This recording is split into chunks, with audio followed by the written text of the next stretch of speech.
Bien, mis amados, Romanos capítulo 8,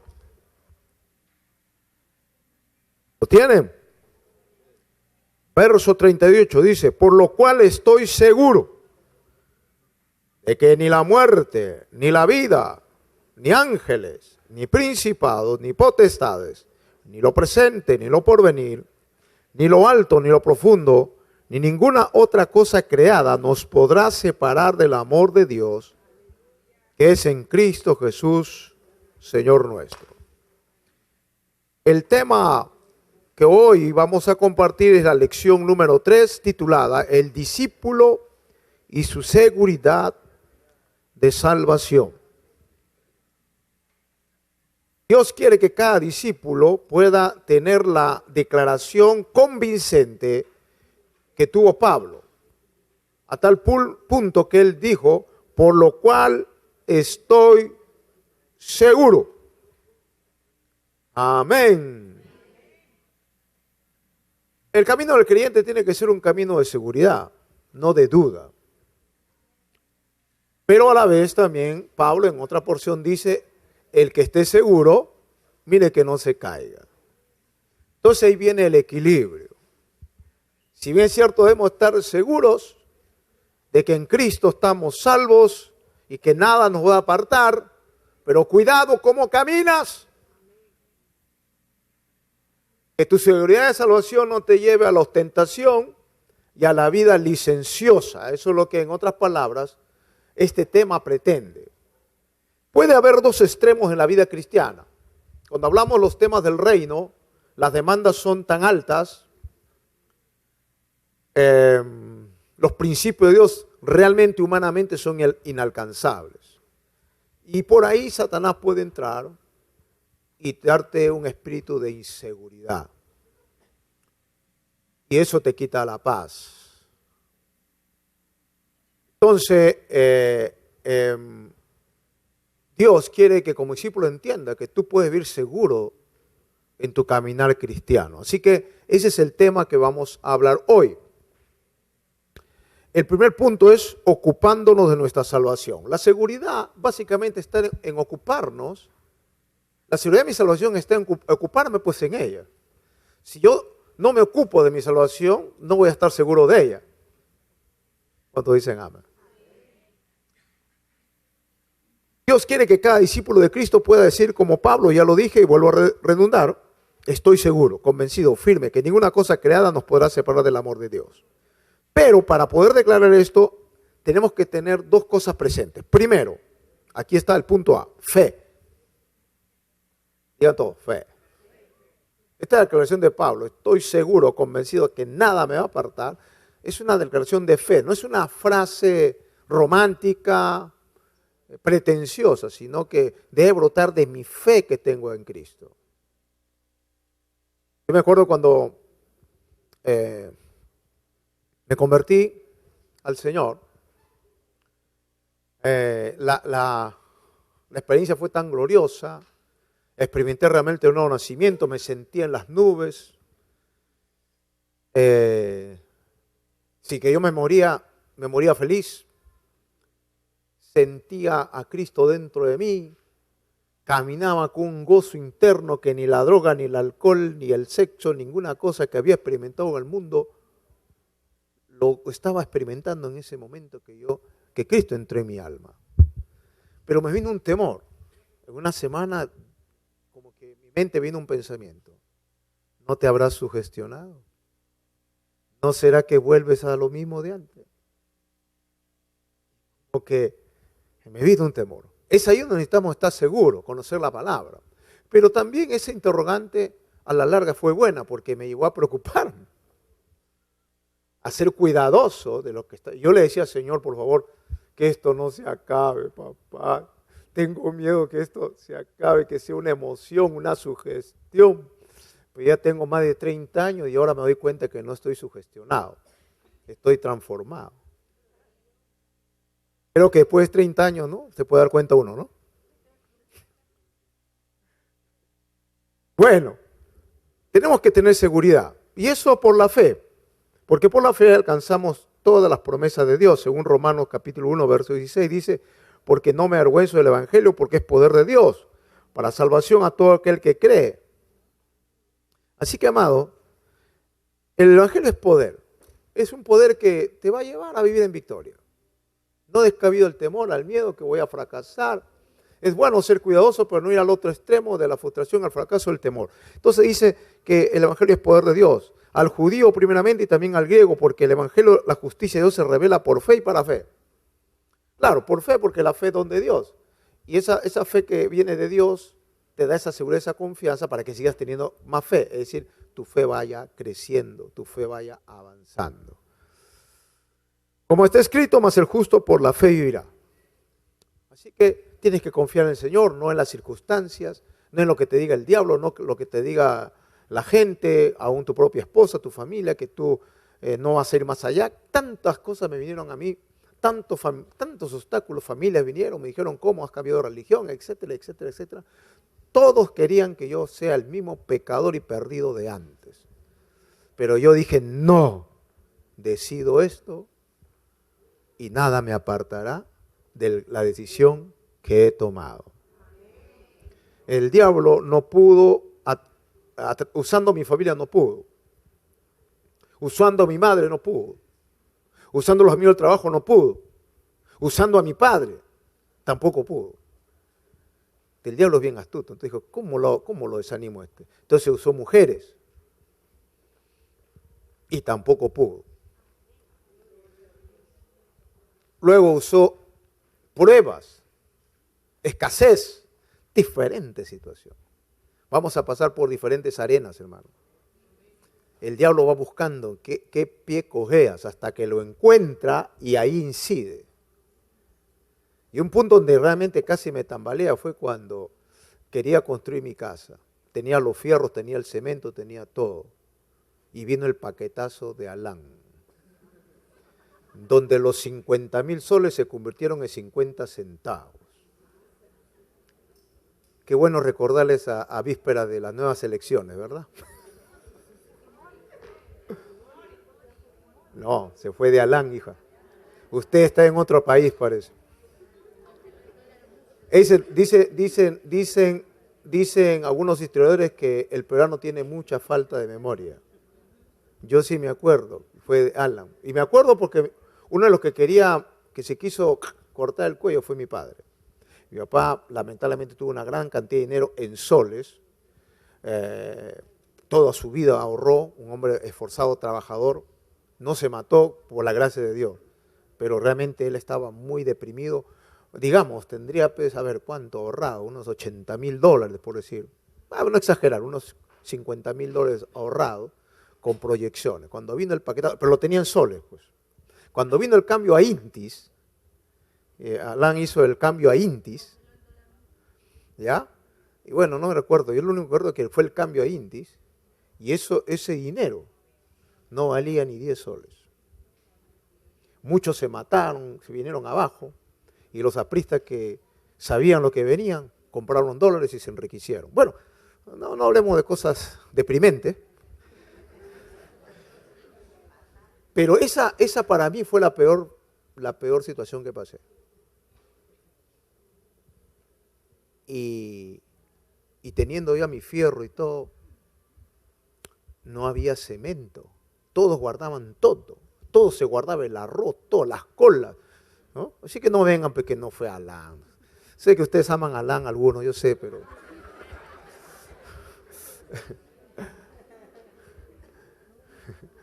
Tengo memoria, pues. Entonces, iba a la ferretería, no encontraba el bendito cemento. Por tanto, no podía, tenía la arena, todo, el cemento. Y me acuerdo que un día estaba yendo a la marina, ya mi dinero que tenía, pues ya estaba desvalorizado. Entonces me estaba yendo muy triste y molesto, y ahí me enojé con Dios. ¿Sabe cuándo me enojé con Dios? Cuando fui caminando por cierta calle y veo una casa por la avenida de la Marina, un edificio con cantidad de cemento, máquinas de construcción, una casa era un varón pudiente, seguramente le llaman pitucos, construyendo su casa. Yo dije, ¿y este de dónde es? Y ahí me quejé, dije, Señor, o sea, el mundano tiene más probabilidades que yo. El mundano consiguió y yo no. Yo soy tu hijo, todo el tiempo te he diezmado. ¿Cómo se hacen los reclamos que ustedes también hacen? Así que no me miren mal. Comencé a hacerle, ¿verdad? Me paré en la esquina y me quejé contra Dios. Ese día se me fue la presencia de Dios. ¿Verdad, hermano? Ese día no podía orar. Estuve un mes con cielo cerrado.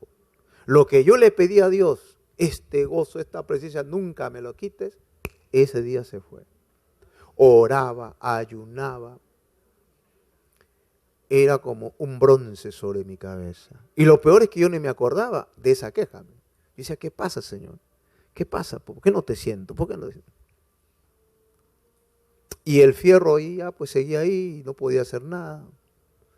Y de repente otra vez me iba a quejar y ahí como una voz me dice, ¿te acuerdas que te quejaste hace un mes? Y me puse a llorar en su presencia y le dije, Señor, perdóname, con cemento o sin cemento, tú eres mi Dios. Mire, por el cemento mira al infierno, aleluya. ¿Qué cabezón? Y cuando dije así, con cemento y sin cemento, tú serás mi Dios, hermano, vino la presencia de Dios. Nunca me voy a olvidar de eso. Y me puse a llorar, dije, gracias Señor, pierda todo, no me importa, tenga mi casa o no tenga. Tú eres mi Dios, perdóname, Padre, me quejé de ti, renegué contra ti. Estaba orando así, hermano, no sé qué tiempo, y tocan el timbre de mi casa. Mire cómo es Dios, ¿eh?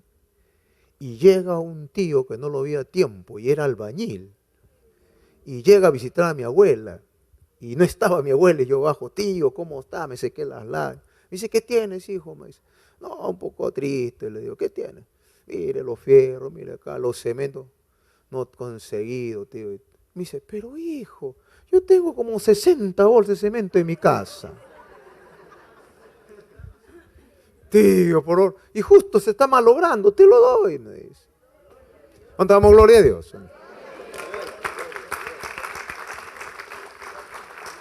Así que cuando yo paso por la casa de dependencia, que ahora ya no vivo ahí, la tengo alquiladita, en la casa donde viví años, el segundo piso, he vivido ahí, Independencia, esos muros van a testificar de la queja mía, de mi arrepentimiento y la dotación divina. En ese mismo día, Dios está hablando a varios aquí. Aleluya. Entonces, para estar seguro de salvación hay que tener fe. Y la fe va a ser agredida de muchas maneras, pero no la pierdas jamás, porque ahí pierdes todo. Segundo, no solamente hay que tener fe, compromiso de obediencia. Amén. No solo fe, hay que tener compromiso de obediencia, por medio del cual tenemos que ocuparnos, dedicarnos, consagrarnos a cuidar con temor y temblor nuestra salvación. Entonces eso es lo que pasó conmigo. Yo tenía una fe tremenda, hermano. Tenía una fe muy fuerte.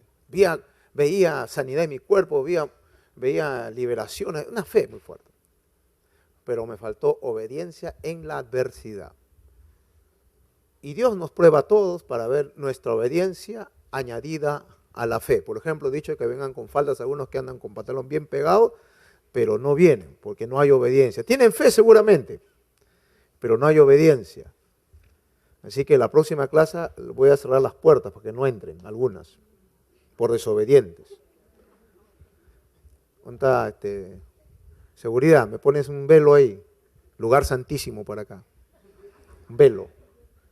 ¿Ya? Solo los sacerdotes entran. Amén. Ya está ahí, es bravo ese hermano que está atrás. Se llama Hernán. Cualquier cosa, quéjense con él. Entonces, digan, fe, obediencia. ¿Tienen fe? ¿Obedeces? Ese tres bajó. Así un amén así, con altibajos.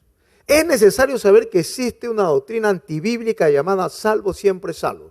Quiero aclarar que cuando yo hablo de seguridad de salvación, no hablo de la doctrina antibíblica salvo siempre salvos. ¿Qué significa esto? Hay una doctrina que es la doctrina calvinista, que enseña que una vez que eres salvo, no puedes perder jamás tu salvación, no importa los pecados que cometas, no importa si eres un violador y aún no importa si te suicidas. Escuché a un calvinista muy conocido, muy respetuoso, ¿eh? Un hombre mayor, muy respetado en Estados Unidos. Ay, su nombre se me fue, es tan respetado que ya hasta me olvidé su nombre. ¿Ya? Escuché a este hombre algo que me dejó alarmado. Pero es que el problema, hermano, cuando nos aferramos a una pseudo doctrina, por más íntegros, intachables que seamos, cometemos unas burradas bíblicas. Ah, ya me acordé. Este hombre se llama MacArthur. MacArthur. Es un hombre que ha escrito Biblias inclusive, pero con un matiz calvinista. MacArthur, así igual que hay un tal John Piper, algo así, un americano, creo que también Reire, que ha escrito Biblias.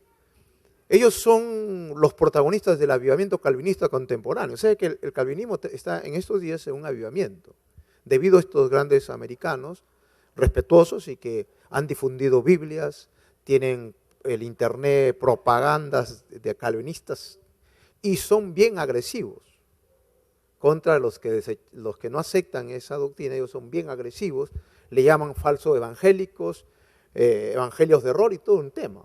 O sea, lo peor que están errados, pero son agresivos. Eso es lo peor, ¿no? Porque según ellos están en la verdad. Tengan mucho cuidado, hermanos, con este tipo de predicación calvinista. Lo van a notar porque cada vez que... lo terrible es que ellos dicen así, los que hablan que se pierden la salvación, ellos tienen un evangelio equivocado. Aquellos que llaman a la gente a convertirse y orar por ellos, eso no es el evangelio.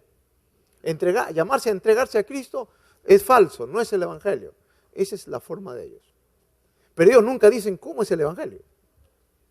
Porque si dicen cómo es el evangelio, ahí se quedan mal parados, en otras palabras. Porque el calvinismo es producto de ver solo algunos textos de la Escritura fuera de contexto. Y ellos, ¿cuál es su doctrina? Yo quiero, hermanos, que esto quede bien claro porque hay, no todos, por lo menos hasta 3 personas de aquí se han retirado por ver por YouTube estas doctrinas y han comenzado a querer enseñarlas acá. He tenido que hablar seriamente con ellos y se han retirado. ¿Ya? Entonces, debido a eso he tenido que ser bien preclaro para que como discípulos no nos dejemos confundir. Por eso cuando dice acá, esta enseñanza errada se conoce como la doctrina del calvinismo, ahí en su página 26 del libro, tiene un 4 arriba, ¿verdad? ¿Ve un número 4 arriba chiquito? Ya, ese 4 condice con el que está abajo, en la parte final, dice 4. ¿Y qué dice ahí? Ver significado de calvinismo en el glosario. Entonces usted va al glosario que está en la parte final del libro, en la página 107, y ahí dice glosario. Usted va a esa página 107 y ahí dice 4, calvinismo. Y ahí hablo bastante de qué es el calvinismo he tratado de resumir su error y hacer ver lo correcto, bíblicamente hablando. ¿Ya? Así que le invito a que lo lea, a lo mejor en el tiempo libre, para que al final, a lo mejor si tiene no entendió, podamos conversarlo. ¿Ya? Pero yo quiero, ya que esto es de mucha importancia, detener un poco en esto. El calvinismo es la doctrina elaborada por Juan Calvino en el año 1509. Quiere decir que desde que nace la iglesia, ¿no? Año 0 con Cristo, hasta el año 1500 no se enseñaba esta doctrina. Los padres de la iglesia no la enseñaron nunca. Policarpo, Juan, los apóstoles no enseñaron esta doctrina. Eso nace con un sacerdote llamado Calvino, que se vuelve protestante. Un hombre muy versado, muy inteligente, pero con ideas paganas. Sabe que los dioses de Roma él tenía ese concepto. Ahorita no recuerdo el nombre que se le da, pero los dioses de Roma eran dioses caprichosos, que ellos hacían lo que querían, según ¿cómo se llama? La mitología, las leyendas. Según la leyenda de los dioses Zeus por acá, ellos, los seres humanos eran maniquíes. Ellos hacían lo que les daba la gana. Entonces parece que ese concepto que tenía él, de esa filosofía, que no recuerdo el nombre, él cuando se convierte no cambia esa forma. Por eso, hermano, para ser discípulo, si tú vienes acá al reino, tienes por favor, hermano, sacar todo concepto. Si eres de otra iglesia, por amor de Dios, hermano, depura todo eso, para que podamos recibir realmente lo que es de Dios. Yo no nací en esta visión, yo era pentecostal, cavernícola todavía. Si veía una hermana que se ponía un arete, ya estaba en el infierno. Y yo la empujaba más para que se vaya más adentro. Pero cuando ya entendí la doctrina del reino, tuve que cambiar mi forma y ver las cosas bíblicamente. Que si hay que ataviarse correctamente, sí, pero no al legalismo. Pero Juan Calvino parece que no cambió ese concepto y trató de hacer un sincretismo. Entonces, ¿qué enseñaba Calvino? La doctrina mal llamada de la predestinación. Quiero decirle, la doctrina de la predestinación es bíblica, pero la predestinación calvinista es mal llevada. ¿Qué dice la predestinación de Calvino? Enseña que Dios destina de antemano los que se salvan y los que se condenan. O sea, según Calvino, en la eternidad pasada, antes que existiera el mundo, no existía, Dios tuvo un plan, salvar un grupo de personas y otro grupo al infierno. Un grupo minoritario, ¿no? Y otro grupo mayor, porque deben saber, lamentablemente la mayoría se va a ir al infierno. Espero que esa mayoría no esté aquí. Entonces, Dios ante la fundación del mundo, Él predeterminó que este grupito nomás se vaya al cielo y los demás al infierno. Esto se llama salvos, perdidos. Y cuando le preguntan a Calvino, ¿en base a qué? En base a su soberanía, porque Él es soberano. Es otra verdad, Dios es soberano, pero es justo, ¿se dan cuenta? O sea, cuando no vemos el cuadro completo de Dios, ¿sí? Él es soberano, hace como Él quiere. No, pero ¿por qué lo manda al infierno? Porque Él quiere, pues. Ah, ya, ¿verdad, no? Ah, sí. O sea que estos se van al infierno. ¿Y por qué? Porque quiso. No media su arrepentimiento, no. No media su decisión, no, nada. Ellos no deciden nada. Dios destinó por su soberanía mandarlo al infierno. ¿Y esto por qué lo salva? Por pura gracia. Esa es la gracia, dice.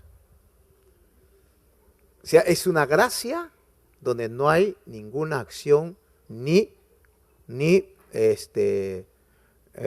responsabilidad moral. En otras palabras, Dios se vuelve entonces un tirano, se vuelve injusto, y los hombres, robot. Claro, Él no dice eso, ¿no? No lo dice, pero eso es lo que está diciendo, aunque no lo diga. Esa, hermana, es la doctrina del Calvino. Y yo no sé por qué tanta gente se ha metido ahí. Grandes hombres. Yo creo que una de las razones es porque te da una falsa seguridad. En estos posteriores días hay un avivamiento, porque hay decadencia en los principios morales. Entonces, esta doctrina se acomoda a aquellos que andan mal, a aquellos que andan peca y peca, a aquellos que, bueno, qué sé yo, hasta son adúlteros, pero con esta doctrina le cae a pelo, pues. Salvo, soy salvo, ya no me pierdo más. Entonces hay como un avivar contemporáneo porque exime tu responsabilidad. Básicamente, usted puede leer otros detalles acá. En base a esto, vienen otras enseñanzas. Dice que si hay este grupo salvo, ellos jamás se pueden resistir. Entonces viene la otra doctrina que se llama gracia irresistible. Suena bonito. el que va a ser salvo jamás se puede resistir ante Dios. O sea, se salva. Gracia irresistible, ¿no? Pero contradice muchos textos bíblicos. En Hechos, por ejemplo, había un tal, ¿a quién fue que lo mataron en Hechos? Un Esteban. ¿Qué le dijo a los fariseos? Ustedes siempre resisten al Espíritu. Entonces, mire, no, dice que no, a Dios no se le puede resistir. Entonces, un error lleva a muchos otros, ¿no? No quiero andar más porque es un tema largo. Pueden leerlo acá. ¿Cuál es el concepto correcto según las Escrituras de la predestinación? La Biblia habla de predestinación. Otro error que enseñan ellos es que la salvación entonces es solo para los elegidos, no para... O sea, Cristo, mire, el otro error este es más grave todavía. Miren lo que enseñan los calvinistas. Y eso lo habla este tal MacArthur. Yo le he oído a MacArthur decir que Dios no murió por todo el mundo. Él murió solo por los elegidos. Claro, si ya esto nomás se salvan, ¿para qué Cristo va a morir por ellos? No tiene sentido. Él murió solo por este grupo. Él no murió por estos. ¿Y dónde está entonces el texto súper conocido, Juan 3:16? De tal manera amó Dios al mundo. Entonces hay unas cosas horrendas, ¿no? Evidentemente ellos tienen un sinnúmero de argumentos falaces para sustentar, ¿no?, su error. La Biblia enseña que la salvación de Dios es disponible para toda persona. Hay muchos pasajes, yo le voy a dar uno nomás. Tito 2:11. Porque la gracia de Dios se ha manifestado para salvación a todos los hombres. ¿Ok? Un texto que confronta una preposición calvinista, un texto que lo refuta, destruye todas sus hipótesis. Porque todo está entrelazado. Si yo demuestro por la Biblia que Dios murió por todo el mundo, todo esto se cae. Ya le demostré con eso. Que la gracia de Dios es no solo para los escogidos, sino para todos. Amén. Para terminar, ¿cuál es la idea de la predestinación divina? Lo que se conoce la cadena de oro de la predestinación. Está en Romanos 8:29. Dice así: porque a los que antes conoció, también los predestinó. Digan, ¿Dios predestina? ¿Pero a quiénes? A los que antes conoció. ¿Conoció qué? Que se iban a arrepentir, pues. Pero la doctrina de predestinación dice así: a los que antes predestinó, también los predestinó. No, así no dice la Biblia. Dios no predestinó antes, conoció antes. Eso se llama omnisciencia. Y le voy a dar un texto bíblico para que ustedes vean la omnisciencia de Dios. Aquí lo he puesto. O presciencia, ¿no? Presciencia. Presciencia es conocer algo de antemano.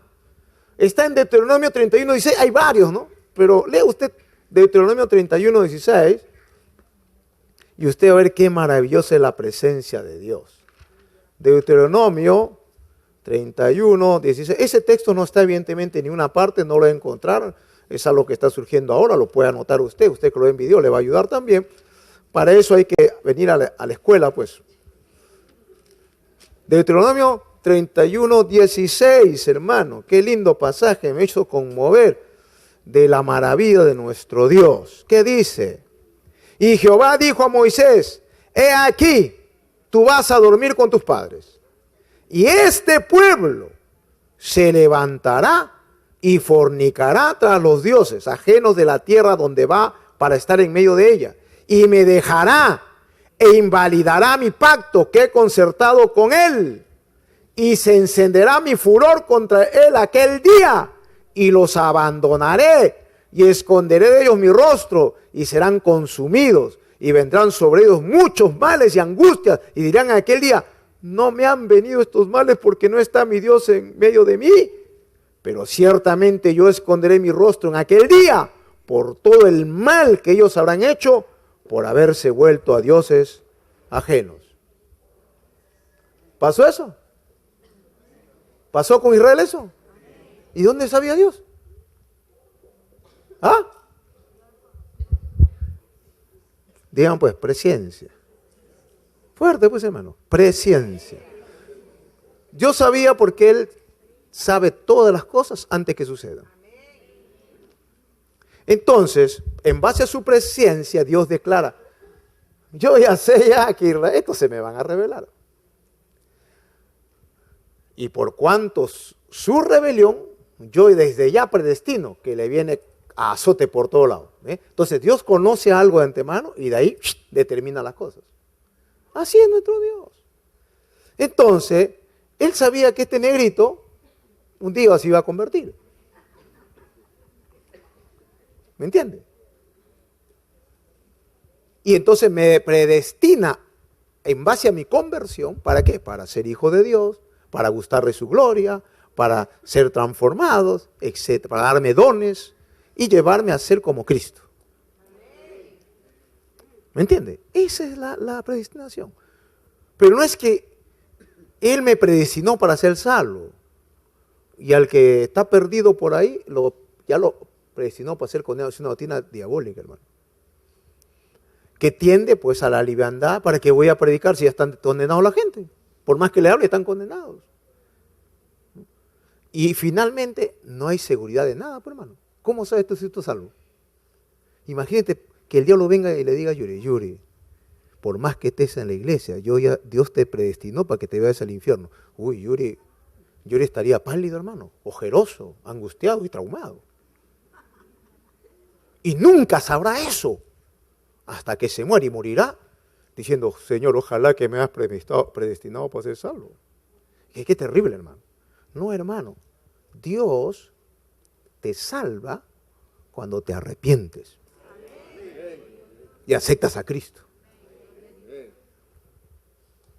Así que con eso creo que está claro o desenmascarada esta doctrina equivocada, que por más grandotes y mega iglesias tengan estos predicadores, no cambian la verdad de Dios. Volvemos entonces a nuestro tema. Disculpen que me he extendido en esto, pero es importante porque hay mucha confusión y ahí ustedes pueden leer otras cositas más en ese glosario. Bien, hay dos aspectos respecto a la seguridad de nuestra salvación. Primero, lo que Jesús hace por nosotros y segundo, lo que Jesús espera de nosotros. O sea, en la salvación se conjugan dos cosas, lo que Él hace y lo que Él espera que nosotros hagamos. ¿Están aquí? ¿Qué hace Él? Juan 10:27 que dice, mis ovejas oyen mi voz. Te hace oveja dándote su voz. Eso hace Él. Y yo las conozco. Cuando tú oyes su voz, ¿no?, que Él te envía, Él te conoce de pies a cabeza. Y me siguen. Y yo le doy vida eterna.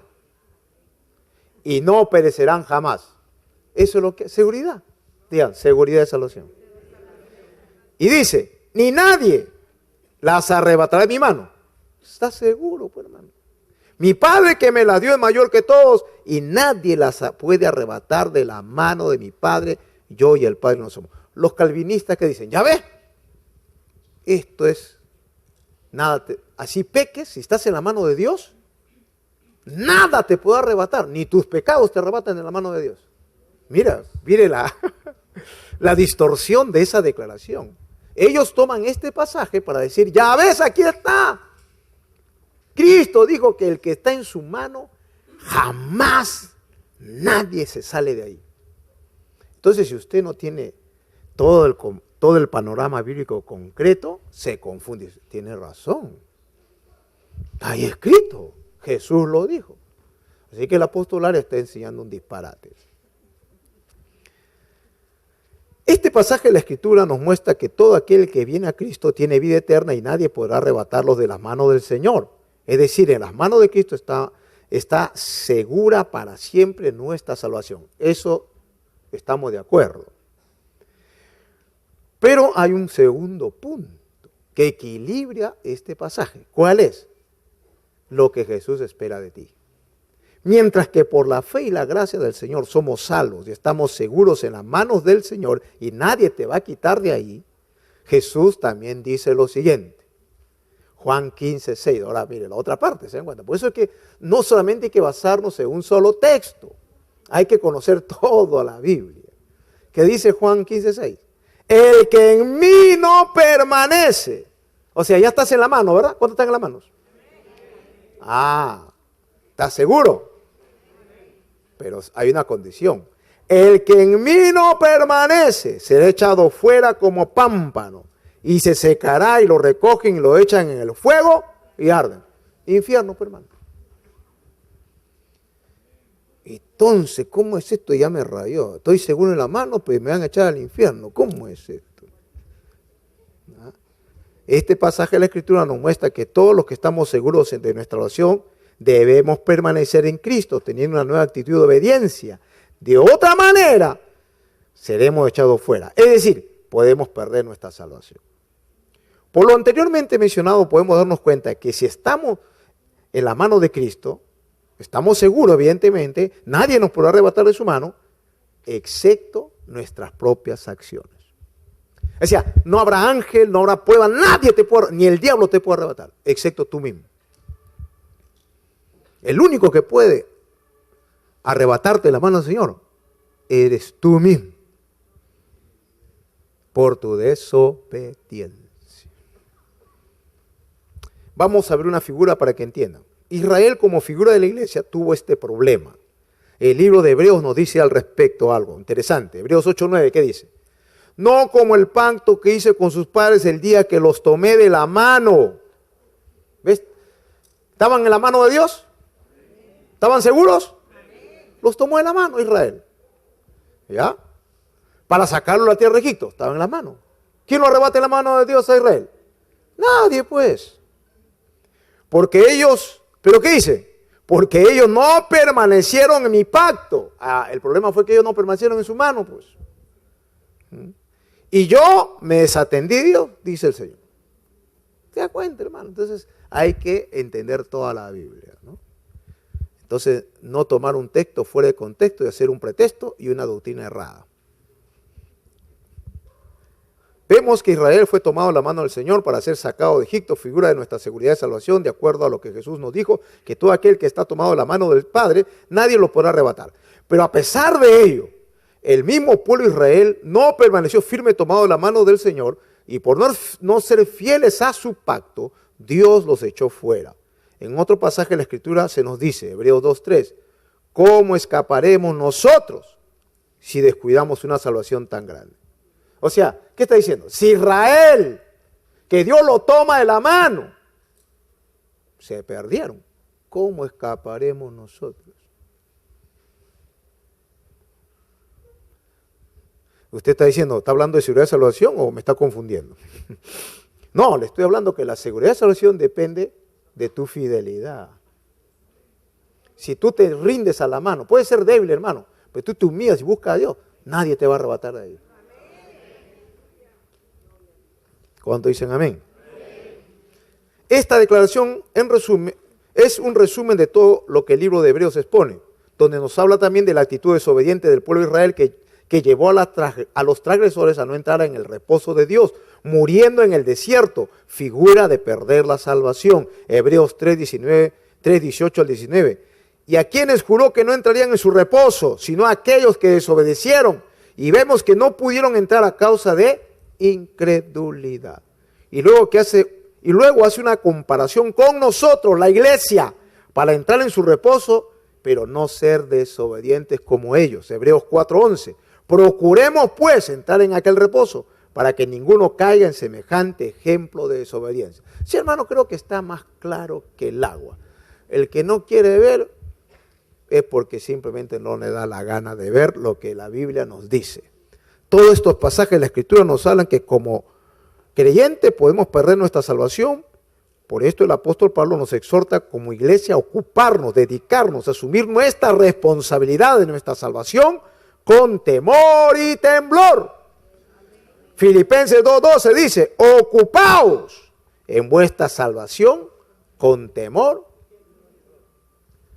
Si la salvación no se pudiera perder, ¿para qué te vas a preocupar? ¿Para qué vas a estar con temblor? Tienes que tener temor y temblor porque, manito, si eres obstinado, altivo, soberbio y pecador y piensas que puedes hacer lo que te da la gana, serás echado fuera. Amén. Bueno, entonces, usted mire, entonces, ¿qué significa estar seguro de salvación? Bueno, estar seguro de tu salvación significa lo siguiente: recibir a Cristo por la fe y permanecer firme en Él. Sencillo. Digan, estoy seguro cuando recibo a Cristo por la fe y permanezco en Él, obedeciéndole como Señor. Y aquí viene el problema de lo que hablé el domingo, que algunos enseñan solo gracia, ¿ves?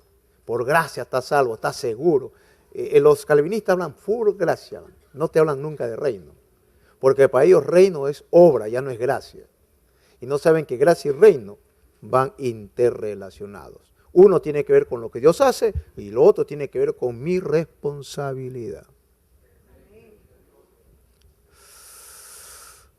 Cuando recibimos a Cristo como Señor, Dios produce en nosotros un cambio maravilloso, nacemos de nuevo para el reino de Dios, somos una nueva criatura, recibimos el Espíritu Santo como sello de nuestra salvación y ahora Él vive permanentemente en nosotros. Pero como discípulos tenemos una consigna espiritual para mantenernos firmes y seguros de nuestra salvación y es el andar en el Espíritu. ¿Saben por qué Pablo dijo, estoy seguro? ¿En qué capítulo lo dijo? En Romanos 8. Pero en Romanos 7, ¿qué decía? Ay, miserable de mí. Miserable de mí. Quiero hacer lo bueno, pero me voy a lo malo. O sea, hermano, si andas en las carnalidades, no hay seguridad de nada. ¿Quieres estar seguro de tu salvación? Sométete al Espíritu de gracia. Vive tu Romanos 8. Sencillo, hermanos. Amén. Debemos saber que en nuestra carne tenemos una inclinación natural hacia el pecado. Eso es así, esa es una realidad, hermano. Esta carne se inclina al pecado. Dile a tu hermano, estás inclinado hacia el pecado.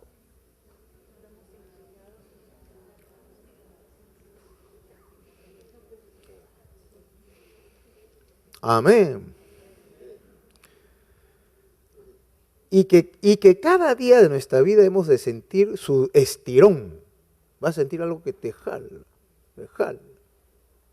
El varón cuando anda por la calle ve estas damas que andan con unas ropas. Yo soy honesto, hermano, yo a ese batallo. Estoy manejando y pasa una fulana. Digo, la sangre que esto tiene poder. Perdóname, Señor. Vengo a la iglesia y veo algunas bandidas que vienen también. Es un tormento, hermano. Diablas allá y diablas acá. Y no entienden. Ahora, un joven que anda astemio. Ya vamos a hablar del tema del pecado de los ojos del hombre y el pecado de la mujer. Uno por mirar y la otra por tentar. Los dos están mal delante de Dios. Pero ese va a ser otro tema, hermano. Sino que estoy desfogándome en este momento. No, porque es una batalla, hermano. Yo soy honesto. Un día estaba así, pasó una mujer, hermano. Y mi esposa que me tiene el ojo. Yo así. Y me dijo que dice así, ¿qué? ¿A dónde va tu cabeza? ¿A dónde va? Ay, cuidadito, me dice. El animal, hermano, el animal es terrible. Parece que mi esposa tiene rayos X y me mira por atrás, no sé, hermano. ¿Qué estás mirando? Me dice, estoy mirando adelante. Tremendas son las damas, ¿verdad? Son celosas. Está bien, me alegra mi esposa. Estoy hablando de esto porque creo que no está acá, ¿no? Entonces, hermano, tengamos misericordia, hermanos. Vivamos en santidad. Hay jóvenes que aquí están luchando con la carne. Tú no debes ser un instrumento de maldad. Tú quieres ser un instrumento de bendición. Y te vas a dar cuenta porque la gente te va a decir, si hay gente que comienza a hablar de tu cuerpo, es porque te está viendo. Entonces arréglate bien. Ahora hay gente que te va a mirar aunque andes bien, pero tú sabes por qué lo están haciendo. Es decir, no nos hagamos las locas ni los locos. Bien, entonces, hermano, la Biblia, ¿qué le llama eso? La carne y sus deseos, que batallan contra nuestra alma. Amén. Amados, 1 Pedro 2:11 dice, amados, yo os ruego como extranjeros y peregrinos que os abstengáis de los deseos carnales que batallan contra el alma. Es una batalla, hermano. ¿Contra los varones? ¿Es batalla o no? Amén. Que no sean los santos. Batalla. Pues esa batalla la tenemos ganada con Cristo. Amén. Había un varón, les contaba, ¿no? Le conté eso, ¿no? Un varón. Que ese mujer que pasaba y me venía a decir, pastor, ore por mí. ¿Qué pasa? Ay, cuando voy por la calle me da vergüenza porque ando con la Biblia. Pasa una mujer y yo hago así. Ay, la sangre de Cristo. Pasa, hago así, hago así. Y un día un varón me dijo, mira hermanito, mira hermanito. Me dio vergüenza, pastor, soy pecado. Ya hijito, vamos a orar, Señor, oro por este joven. Si no entiende por mi oración, hazle entender. Y otro día lo veo que está con un cuellero, sí. Ya me hizo entender el Señor. ¿Verdad? Y dije, ¿cómo así, hijo? No, que yo pasó una mujer voluntosa, pastor, y yo hago así. Y por mirar así había un teléfono público y ¡pah! Al hospital, hermano. Recién entendió que no tenía que mirar. Dios sabe cómo hablar a los burros, pues, hermano. Y dice, ahora entendido es tremendo. Voy a orar así para que Dios los haga entender a todos ustedes. La otra semana todos van a ir. No, es una broma, hermano, no se enojen. Entonces, hermano, ¿cómo es que tenemos que abstenernos a estos deseos de la carne? Yo ya me he dado cuenta, la carne, a veces, digamos, 2 semanas no veo televisión. A la tercera la carne, hay una vocita, por favor, préndelo. Préndelo, me dice, préndelo. No, carne, le digo, muérete. Ay, ten misericordia, me dice. ¡Ah! Reclamona la carne. ¿Ah? No le hagas caso a esa carne. ¿Sabe por qué? Me ha pasado, mire, es como un discernimiento diabólico. Me acuerdo hace muchos años, era joven, y una voz me decía, prende el televisor. Y todavía me decía el canal. Prendía y justo estaba dando en ese momento que yo prendía y ponía el canal, estaban teniendo sexo una pareja. Y decía, santo, entonces es una voz del diablo entonces, porque el diablo sabe de lo que pasa, pues. Y me pasó varias veces, entonces, ya sé, cuando viene esa vocita, prende el televisor, diablo mentiroso, te reprendo. Y comienza a llorar.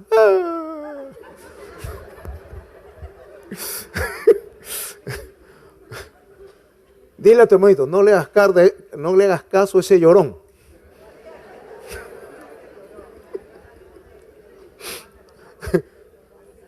Tenlo a dieta. Por lo menos 3 meses va a ser que se muere, ya quedas tranquilo. Ya, y después puedes tú controlar. El tema es que lo controles. Pues. Pueblo, yo ya, gracias a Dios, lo controlo, veo cuando quiero. Pero yo tenía ese vicio, hermano. Yo en el mundo era un vicioso, paraba horas y horas y horas en esa cuestión. Y yo cuando me convertí, lo que hice fue sacar el televisor. Tuve años, no tuve televisor porque ese era mi vicio. Entonces esto no es para todos, pero si acá hay un vicioso de eso, le aconsejo. Tráigalo acá a su televisor, por favor.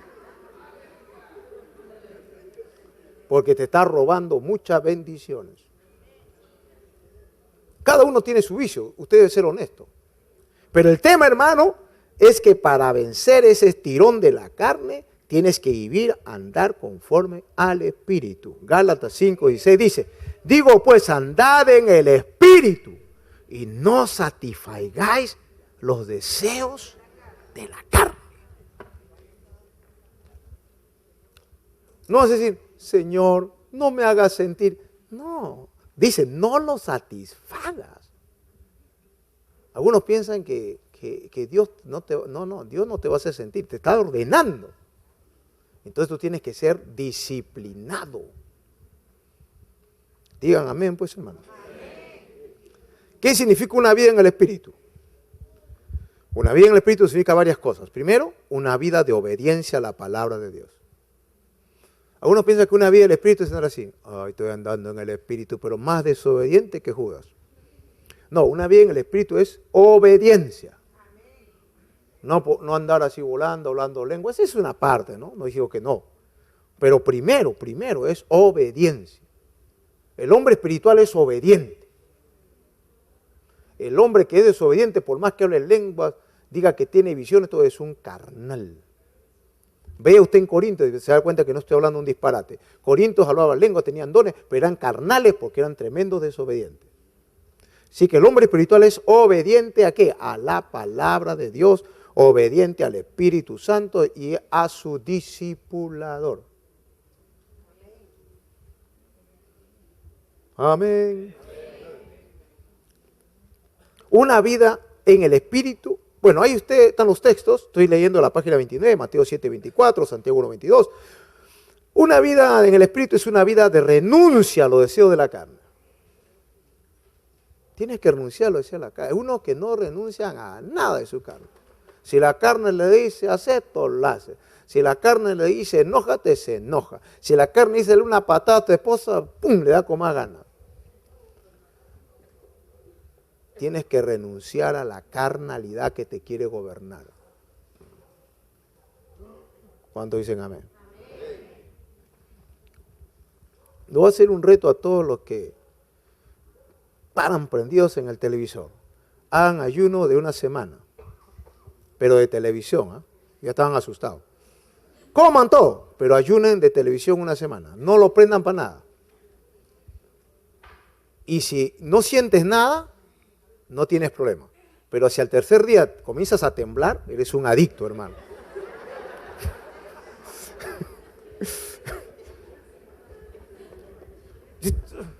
Lo ves ahí, estás grave, hermano.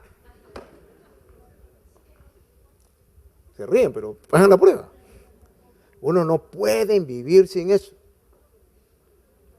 ¿Y qué voy a hacer, pastor? Ponte a escuchar mensajes, lee más la Biblia, habla con tus hijos. Por último, sube a la azotea, mira las estrellas, predica la palabra, intercede. Tantas cosas que hay para hacer. Y a los jóvenes, una semana no agarren el iPad. iPad, ¿no? ¿Cómo es? ¿iPhone? iPad es. Ay, que yo tengo iPad, ustedes tienen iPhone. Otros tienen WhatsApp y otros tienen Guasón, porque andan un poco panzón. Bueno, es otro tema. Bueno, hermano, pero el tema es que no satisfagan esa carne. Una vida de constante limpieza y cobertura en la sangre de Cristo. Hermano, la sangre de Cristo es preciosa, porque todos fallamos, todos con pensamientos, a veces el diablo, ¿verdad? Lo más horrible que le puede pasar a un cristiano, que está orando, siente la presencia y justo le viene un pensamiento malo. Y ese es el diablo, hermano, no te sientas mal, ni le hagas caso y sigue adorando a Dios y vas a ver que se desaparece. Hay hermanos que me dicen, apóstol, yo estaba, pero ya me iba a llenar, y viene un pensamiento, y mira el diablo cómo es. Son demonios que andan merodeando y te meten un dardo para cortarte la bendición. Entonces, límpiate, cobertúrate con la sangre bendita de Cristo. Vive una vida de santificación, una vida llena del Espíritu y una vida de oración y ayuno. vas a caminar en el Espíritu, hermano. Bien, hermano. Una de las cosas que tenemos que tener mucho cuidado es el desánimo. Una de las cosas que puede alejarnos de nuestra salvación es el desánimo, producto de una caída. Todos, no, yo le digo, hermano, no hay ningún creyente que no falle al Señor. No estamos perfectos. Todos pecamos de alguna manera. Alce su mano los que han pecado hoy día. Dios mío, Señor, perdónalos a todos.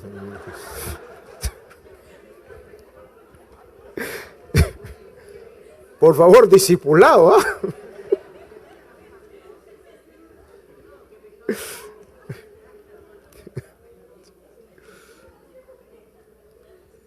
Bueno, todo de alguna manera, ¿no?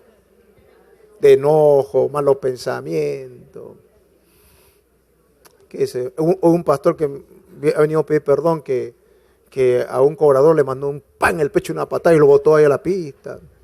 Pecados, pues. Y después cuando estaba con él dijo, Señor, perdóname. Y el pobre cobrador estaba tirado y se le agarró un carro. Sí, el carácter, pues, ¿no? Le ganó porque el cobrador le faltó respeto a su esposa. Y él no aguantó y le llamó la atención y se le puso bravo a él. Entonces el pastor se acordó que era karateca cuando era mundano y le mandó un zapatazo en el pecho.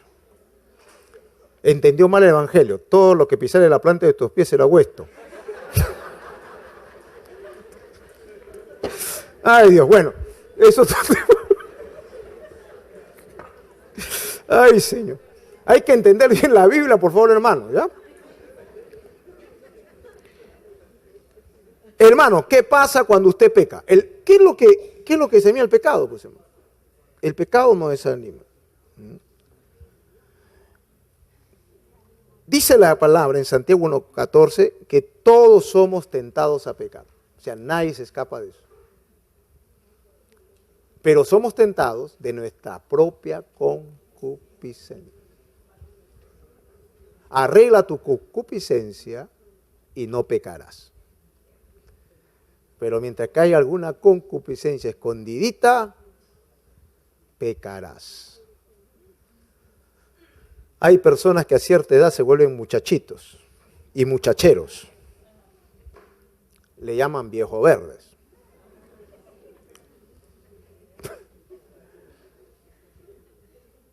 Debe ser un demonio, no sé, un demonio verde, no sé. Pero dicen que a cierta edad, a unos viejos te gustan las chiquillas. Es un demonio, hermano. Entonces, cuidado con esa concupiscencia. ¿Ah? Y entonces comienza a orar para que la vieja se muera. Pero la vieja está más viva, más fuerte. Y el que se muere es él. ¡A su nombre! ¡Dale la gloria a Dios! Así que cuidadito, viejito. No te digo nada. Mi alma te alaba. Cuando llegas a cometer un pecado, el diablo te va a decir, para ti no hay más esperanza. Esa es la clásica del diablo. Ya te estás perdido. Ese es el experto acusador. Y va a procurarte hundirte en la vergüenza y el desaliento. Ese lo pasa a montones. Yo agradezco a las señoritas valientes, a los jóvenes valientes que cuando pecan, así tengan vergüenza, vienen a su líder y dicen, he pecado. Pero muchos tienen pecados ocultos por vergüenza. Ahora, hay pecados que no es necesario decirlo al líder, ¿no? Pecado de carácter, pensamiento malo. Pero hay pecados que necesariamente tienes, dice la Biblia, confesad vuestras ofensas uno a otro para que seáis sanados.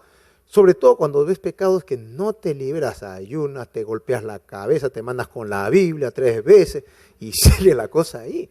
Entonces tienes que, el Espíritu está diciendo, habla con tu discipulador, no con cualquiera, ¿no? Con la persona mayor, el anciano, el líder, que te va a ministrar. Amén.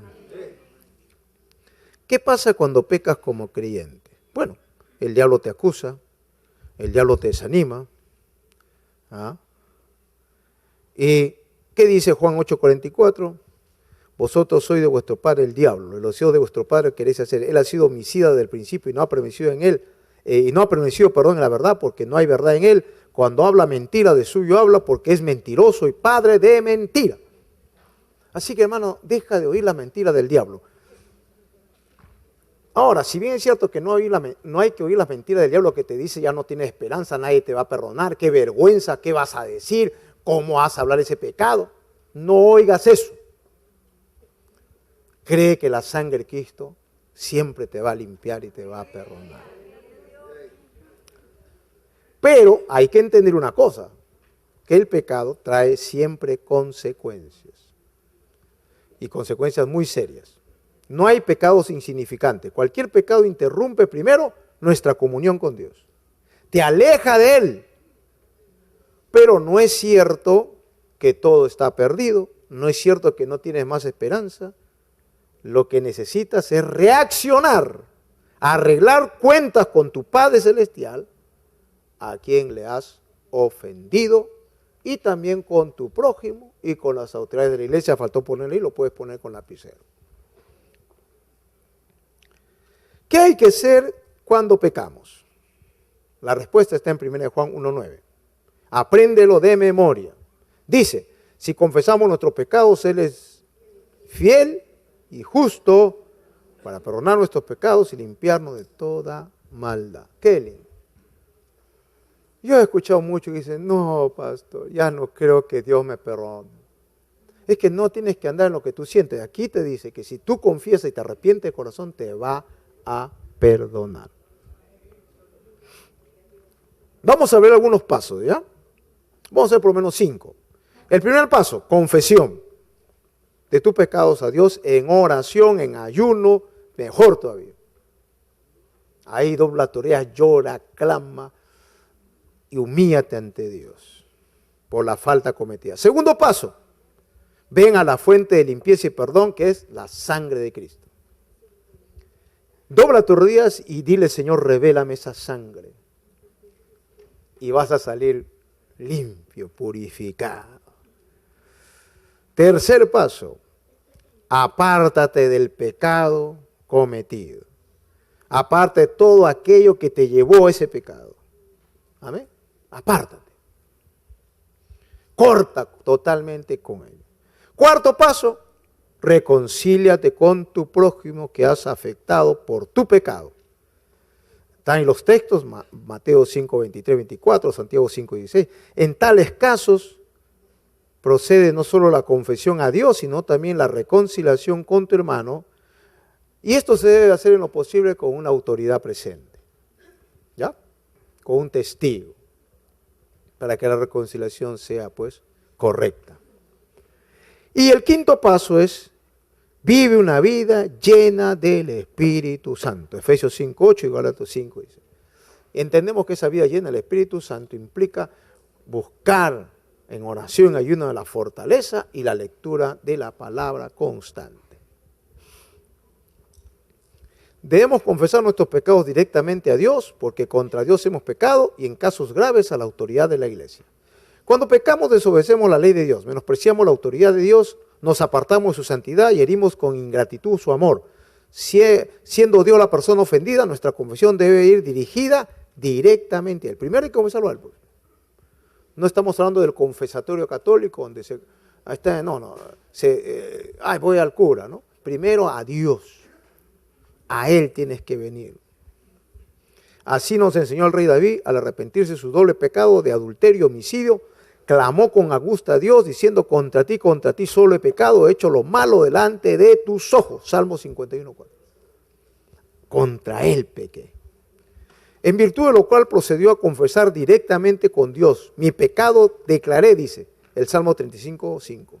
Y no encubrí mi iniquidad, dije, confesaré mis transgresiones a Jehová.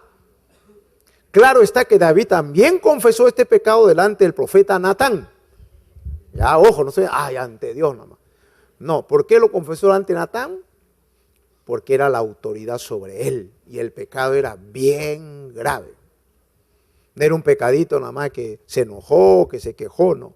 había adulterado y matado. En esos casos no solamente es ante Dios y te callas la boca, ahí tienes que venir ante el ministro de Dios. Amén. También hay pecados que por su gravedad, luego de ser confesados ante Dios, también tienen que ser confesados ante la autoridad de la iglesia para ser ministrados, orientados y mediar una reconciliación con la iglesia, y también disciplina. Algunos dicen, no, ¿para qué voy a confesar mi pecado? Si me van a disciplinar.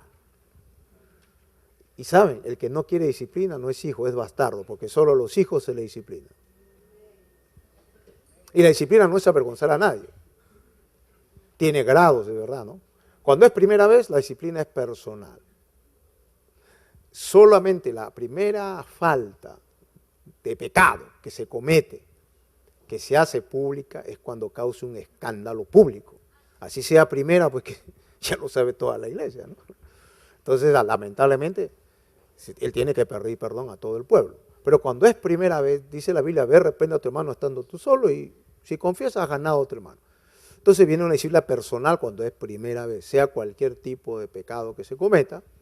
Si ese pecado implica ofensa a alguien, entre los dos, máximo el discipulador y el líder, máximo.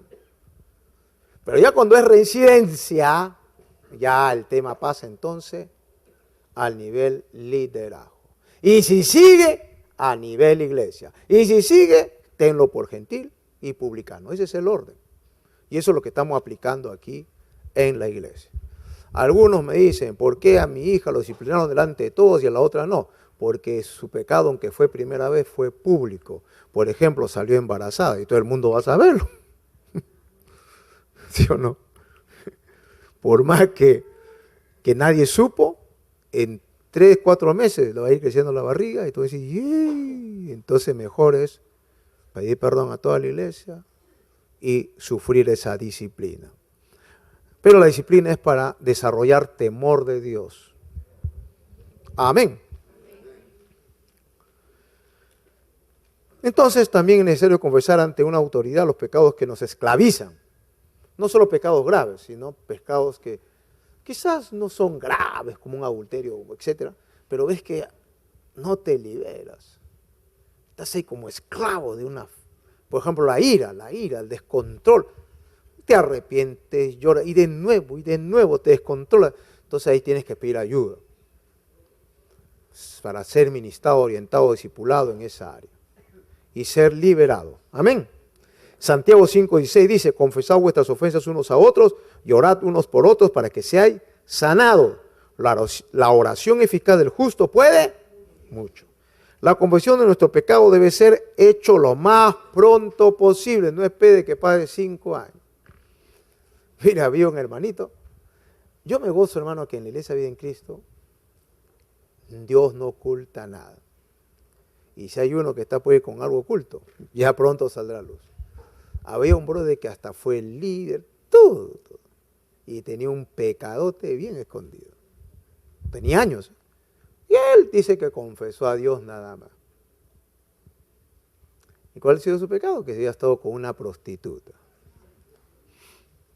Y el hombre, danzaba, feliz, Dios me perdonó.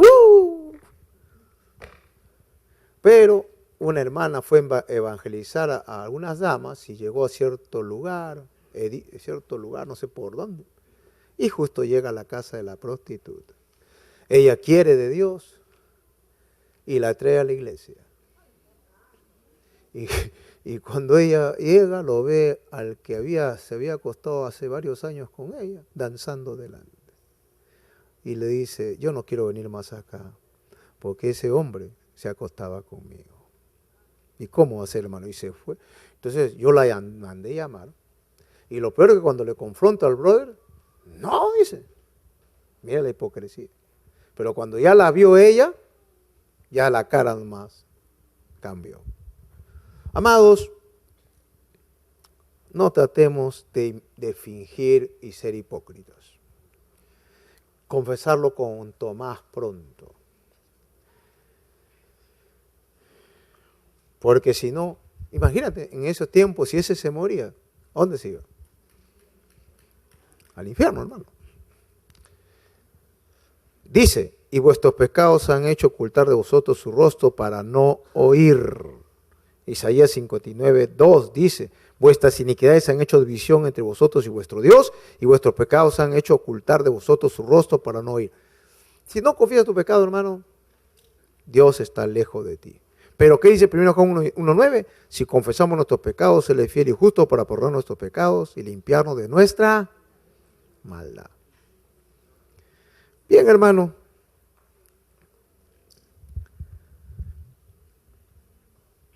Tenemos que entender que si bien es cierto, Dios nos perdona cuantas veces pequemos, no abusemos,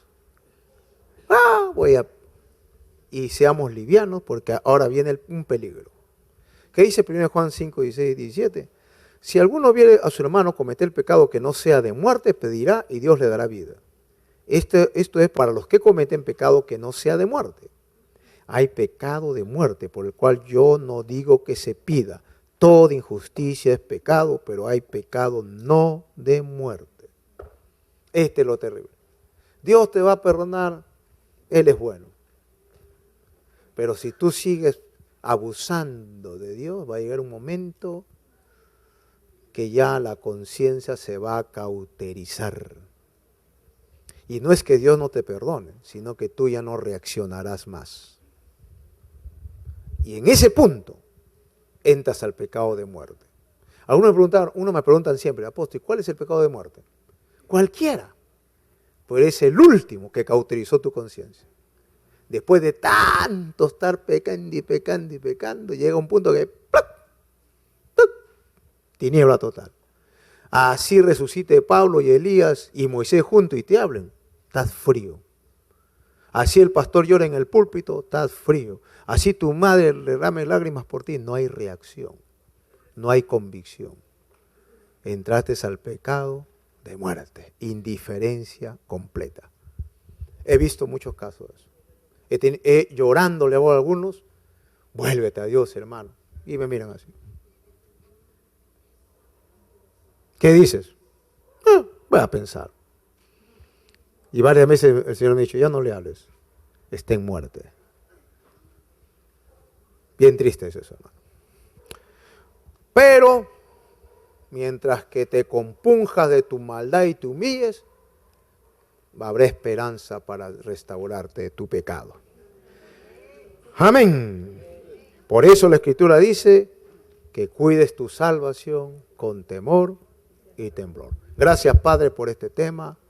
Gracias por esta enseñanza, que sea de utilidad y bendición para tus hijos, en el nombre bendito de Jesús de Nazaret. Amén y amén.